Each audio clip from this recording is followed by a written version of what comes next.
Well, hello everybody. This is Dave Cutler again, getting back with you into part 2 of our 7-part series on financial freedom. And today what I'm going to talk to you guys about is life insurance. And the question that a lot of people ask is, do I need it, or do you need life insurance? The way to figure this out is if somebody depends on your income. Basically, if you were to pass away and your family would be financially devastated by that loss of income, then you need life insurance. Examples: married, kids, mortgage debt. You should definitely have something in place to protect your family if your paycheck were to be lost. If you're single and nobody depends on your income, then you probably don't need it. Exceptions would then be if you're young and great health and you plan to start a family later in the future, you could lock in really, really low rates now while you're young and in great shape. I personally have a 30-year term policy that I purchased 4 years ago. Of course, young and in great shape. I pay next to nothing for that coverage, and I know I'll be needing it eventually as I start a family in the future. So I wanted to get that taken care of while I was young, healthy, and could qualify for the best rates. So the crash course in life insurance basically goes as this. There's two kinds. You've got term insurance, and then there's everything else: whole life, universal life, variable life, flexible premium life, equity index life, get a life, you name it, they're all out there. These are insurance policies that combine savings and insurance together. Generally, you pay much, much more for your insurance premiums, with the hope that your coverage will stay in force for as long as you pay the premium. This is known as permanent insurance. Term insurance, which is the most basic type, plain vanilla insurance, basically provides a death benefit. If something were to happen to you, the company is going to pay out the face amount of the insurance policy.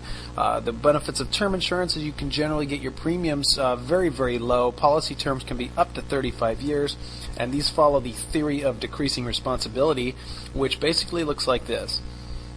In your earlier years, you may have a lot of liabilities, young children, your debt is high, you've got a big mortgage. A loss of income would be devastating, especially in today's society where pretty much most families are dual income families where the husband and the wife both have to work. 20, 30 years from now, the kids are going to be grown up, the mortgage is going to be paid off, the debts are going to be little to none, and your retirement nest egg should be big enough that you no longer need that insurance protection. Go ahead and cancel that policy, because there's no reason to pay for something that you no longer need. So how much do you need? Of course, the rule of thumb that most financial experts go by is 10 to 15 times your annual income. Of course, you can come to an exact figure with a proper financial analysis to assure that you're not paying too much money for too much coverage, or that you're not underinsured, leaving your family shortchanged if something were to happen. So what you really want to look at is replacing the income, and make sure that you don't skimp at all in this area, because that sort of defeats the purpose of buying insurance in the first place. So get the coverage that you need, and try to get it at the lowest amount possible, because we all like to save money in that area. This is a basic example of somebody that we sat down with that had a cash value life insurance. They had a whole life policy on the husband and the wife, $150,000 on each. They were spending $218 a month.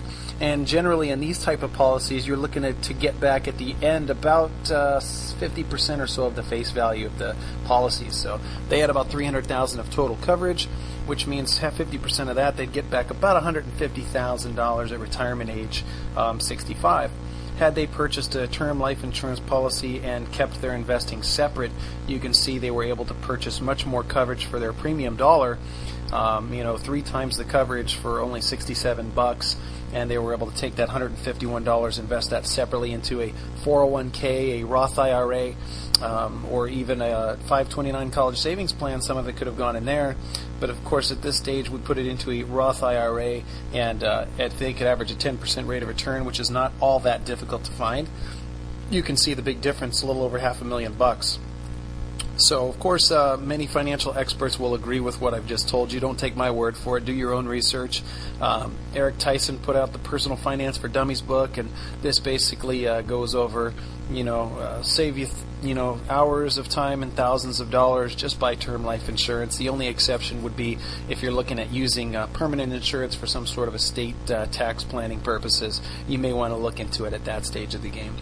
So how long do you need it for? Well, you definitely don't need it forever. Many financial experts recommend having it for as long as somebody's dependent on your income. Again, once you have enough savings in retirement, then you can get rid of that policy. Of course, when your youngest child is at least about 23 years old, they should be self-sufficient at that stage of the game. And you know what? Go ahead and drop that insurance policy once you are self-insured and no longer need to pay for it.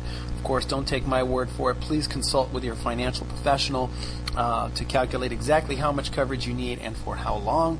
And of course, I can do just that for anybody who wants me to. So hope that helps you all out today. I know it's not the most fun thing to talk about, but it is a necessary tool in making sure that your family's financial future is protected should something happen, God forbid, to one of those income earners that are bringing in money to that family. So please don't hesitate to shoot me an email or give me a call if you have any questions, and I hope I was able to help you all out today. So thanks so much, and we'll talk with you soon.